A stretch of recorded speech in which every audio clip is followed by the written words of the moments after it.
Obrigado, pastor, pelo seu convite. Obrigado pela igreja tão receptiva.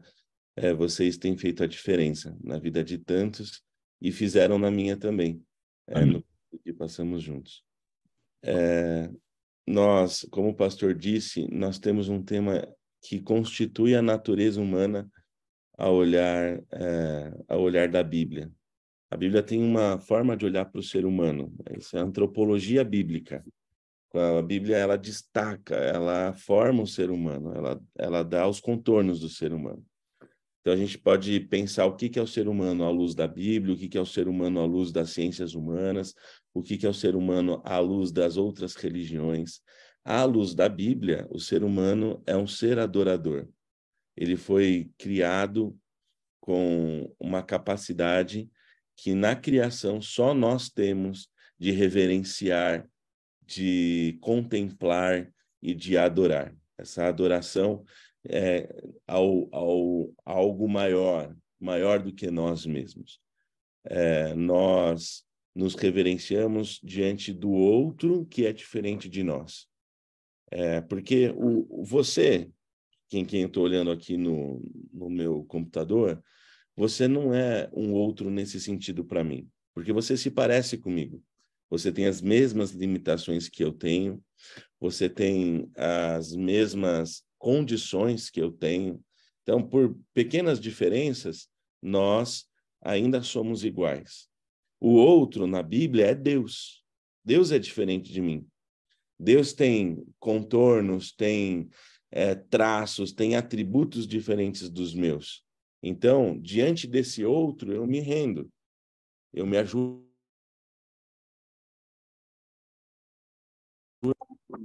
Sua grandeza, e que ele é maior e que ele é superior. E aí eu tenho, então, o privilégio ou a possibilidade de adoração. Ô, Didio, teu som ficou baixo, Didio. Meu som ficou baixo? Ficou bem baixinho. E agora eu não sei. Peraí. Alô, alô? Alô, alô, alô, alô, alô? Continua baixo, pastor? Está baixo ainda. Como é que eu posso tentar fazer aqui para mudar? É como se tivesse desconectado alguma coisa, né, pastor? E saiu do som e foi para o som ambiente. Ficou um som ambiente, não ficou um som O som do celular. Verifica lá no microfonezinho. Ficou um som distante, como se tivesse... Agora melhorou. Melhorou. Eu não sei porque o Zoom, ele põe automaticamente tanto o microfone como o vídeo para o meu celular. Ele joga do nada para o meu celular. Então, ele estava captando o som do meu celular. Entendi. Por isso que ficou distante daí. Mas vocês estão ouvindo agora? Agora ficou normal. Ótimo. Bom. Então, beleza. Vamos voltar aqui. Deixa eu fazer uma pergunta aqui na dinâmica. Vocês leem o texto e comentam ou eu posso ir falando e citando o texto? Posso seguir dessa forma?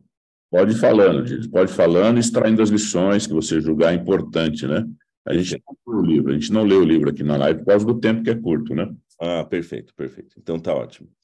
Então, voltando ao pensamento, o outro que eu estou acostumado de chamar de outro, porque é você, porque é outra pessoa, na Bíblia é o meu próximo. E o meu próximo tem os contornos de mim mesmo. O meu próximo é uma extensão de mim. No Museu do Holocausto, está escrito assim, lá onde morreram 6 milhões de judeus, né?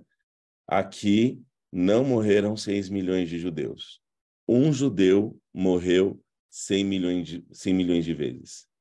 Porque eles têm essa noção de que o outro, esse próximo, é uma extensão de mim. Então, a adoração é direcionada ao outro que é diferente de mim, que é Deus. Só que outras forças tentam captar esse exercício de adoração, que é direcionado naturalmente a Deus, para si. E quais são essas forças? Essas forças existem dentro de nós, quando nós tentamos captar a adoração, que as pessoas nos reverenciem, que as pessoas nos adorem, que as pessoas nos tratem como deveriam tratar o próprio Deus. E essa força maligna que existe num conflito dentro de todos nós, ela é criada pelo nosso inimigo, pelo nosso adversário, porque assim Deus não é reverenciado, Deus não é adorado. Então, a adoração, ela não se limita a alguns comportamentos. A adoração tem uma extensão de um estilo de vida. A adoração não se limita a eu cantar na igreja ou ao frequentar a igreja. A adoração, ela é um estilo de vida que começa quando eu acordo e termina quando eu vou dormir, ou além disso, ela é transversal a todos os momentos do meu dia, do meu mês e da minha vida. A adoração começa no prato. A adoração começa no jeito que eu olho e falo com o outro, com o meu próximo, né? A adoração, enfim. No Apocalipse, no grande conflito, existem duas forças que lutam justamente pela adoração. E sintomas dessa adoração podem ser vistos, podem ser sentidos. Existe um pensamento que diz assim: a adoração não muda só o adorador, mas o ambiente que ele está. A adoração transforma o ambiente que ele está. Então, eu me baseio muito em Romanos capítulo 12, a gente não vai ler, mas Paulo diz que a renovação da nossa mente, do nosso homem interior, da nossa mulher interior, é como um sacrifício vivo, é como uma adoração ao Senhor. A adoração ao Senhor, a adoração a Deus, começa dentro de nós. Depois a gente pode ver os efeitos dela. Se eu tento mudar o esquema, eu faço para depois mudar dentro de mim algo, é como se eu estivesse produzindo aquilo que Jesus chamou de sepulcro caiado. Eu mudo só por fora, só para parecer que eu adoro. Então eu me rendo dentro de mim, eu me abandono, eu deixo o trono da minha vida para que o Senhor atue, para que o Senhor viva, e aí existem consequências práticas dessa conversão. As consequências práticas podem ser vistas como o selo de Deus no Apocalipse. Eu guardo o sábado como um sinal máximo de adoração. É aquilo que pode ser visto, é o diferencial de adoração das 3 mensagens angélicas, do povo que espera a breve vinda de Jesus. Dá para ver, eles são selados, eles são vistos, eles são diferenciados, eles são destacados, eles são relevados por causa da guarda do sábado. Mas a guarda do sábado é uma consequência de algo que aconteceu aqui dentro, de algo que de um espírito que se transformou aqui dentro. Então, o texto, o livro, ele vem tratando exatamente de uma reflexão sobre o objetivo da adoração.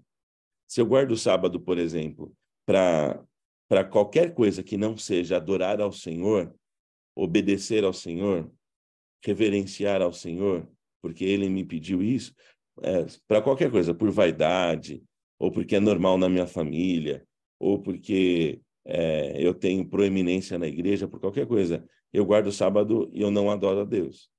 Então, o sábado, ou a guarda do sábado, está conectada nesse sentido a uma conversão, algo que aconteceu dentro de mim. Como qualquer coisa relacionada à adoração. A gente pode pegar os efeitos da adoração, que é a guarda do sábado, a reforma e o reavivamento, e tudo isso pode, sem a gente perceber, ser usado para a nossa própria vaidade. Então, aqueles que conseguiram reformar a sua saúde em prol da adoração, Deus seja louvado. Mas outros reformam por vaidade ou por qualquer outra coisa. E isso precisa ser pontuado, precisa ser verificado. No contexto cristão, a responsabilidade por investigar isso é do próprio indivíduo. Eu não tenho capacidade, eu não consigo ver o que está dentro do seu coração. Então, nós somos convidados a visitar o nosso homem interior, a nossa mulher interior, e a gente visitando, a gente percebe, por que eu faço isso? Qual que é o objetivo da minha adoração?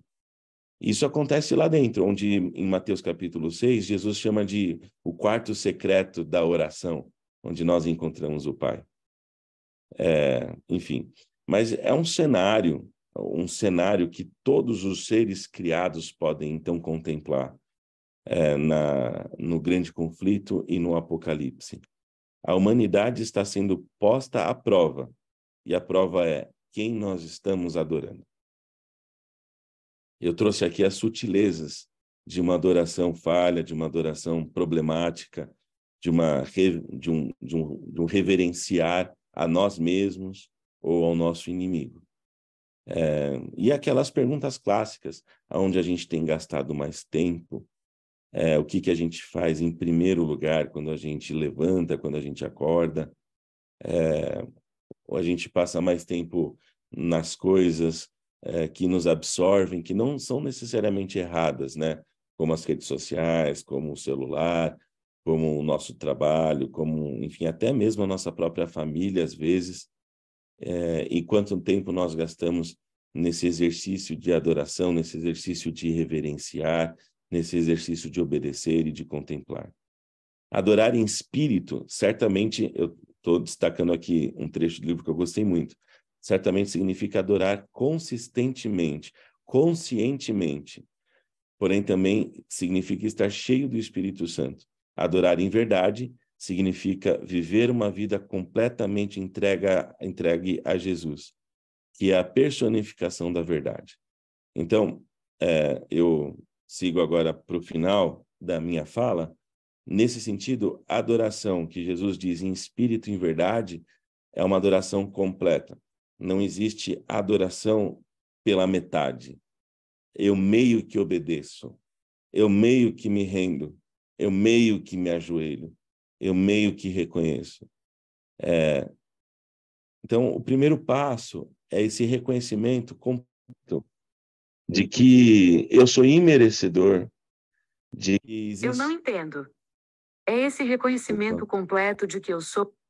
De que existe alguém maior, existe alguém melhor, existe alguém completo, que está acima de mim e que resolveu, porque ele é livre e porque ele escolheu o meu coração como um lugar de habitação, de morada, onde eu posso encontrá-lo em espírito e o adorá-lo aonde eu estiver, como templo vivo e como sacrifício vivo.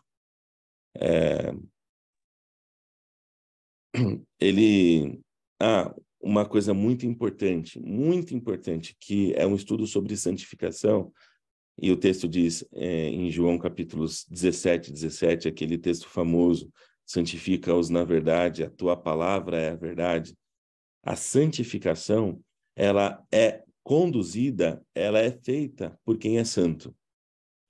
Então, veja, eu escolho adorar ao Senhor, eu me rendo por completo, e eu peço a santificação na verdade. A santificação é feita por Ele em mim. Às vezes a gente tem a estranha ideia de que a gente santifica, que nós podemos santificar, enfim. Na Bíblia, a capacidade da gente santificar é aquilo que Deus previamente já tornou santo. Por exemplo, o sábado, o tempo, por exemplo, o nosso corpo. Mas isso tudo partiu de Deus.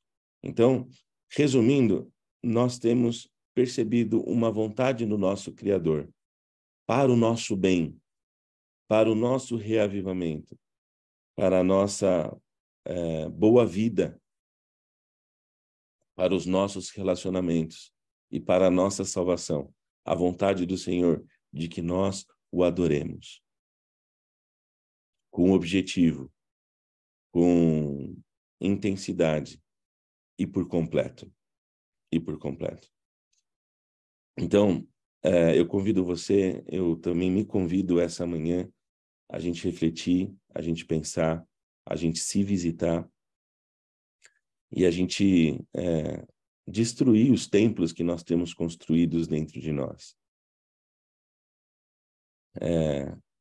E convidar o Senhor Jesus, convidar Deus o Pai, a habitar esses lugares que antes habitavam pessoas, habitavam coisas, para que nós o adoremos, aonde nós estivermos, em espírito e em verdade, e sejamos todos nós templos vivos, que a nossa voz seja confundida com a voz do próprio Deus, que os nossos olhos e os nossos ouvidos também. Esse é o meu desejo para você, esse é o meu desejo para a igreja, para o pastor, para a minha família, que nós o reconheçamos como o Senhor da nossa vida e as pessoas vejam as consequências práticas dessa decisão. É isso, pastor.